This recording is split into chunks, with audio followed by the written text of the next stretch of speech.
we've identified through this report 4 specific zone of innovation opportunities. These are emerging opportunities that we've seen through the digital ethnography. Number 1, fresh and high quality. Number 2, stretching meat purchases. Number 3, ethically raised animals. And then finally, plant-based alternative proteins. Plant-based alternatives, we could spend an entire session just talking about plant-based alternatives. I know it's a hot button for a lot of people in animal agriculture. We need to focus on what can we learn from the current situation.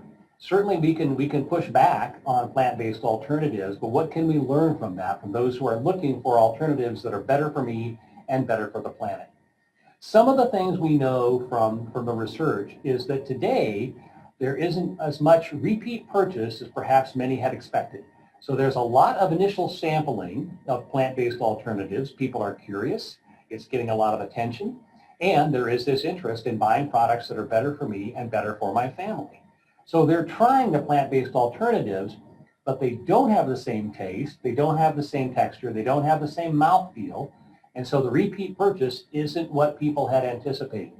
Now it's a little bit higher in plant-based milk alternatives like oat and others, almond milk, oat milk, because if you're using that on cereal or you're using it in other ways, maybe that texture, maybe that taste isn't as important. But until the taste and texture can really replicate what's happening in animal protein, that's a barrier to a larger group of people beginning to embrace plant-based alternatives on a regular basis. There will still be that ongoing and growing group of flexitarians who are looking for, again, those alternatives that are better for me and better for the planet. They will continue to buy these products, and here's the key, whether it's Beyond Meat or the Impossible Burger, all of those continue to evolve and improve.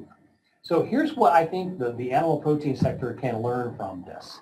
Again, as consumers are looking for those better for me, better for the planet alternatives, how can we have the conversation with them to help them understand if you're looking for the healthiest alternative, it's not a plant-based alternative that has a dozen different ingredients. It's the single ingredient protein coming from beef or pork or chicken or milk. You know, it's that single ingredient protein that has micronutrients and macronutrients that you won't find someplace else. It's not a highly processed product. It's a single ingredient that's good for you. And the way we're raising it today is better for the planet than it's ever been before, and we're focused on continuous improvement.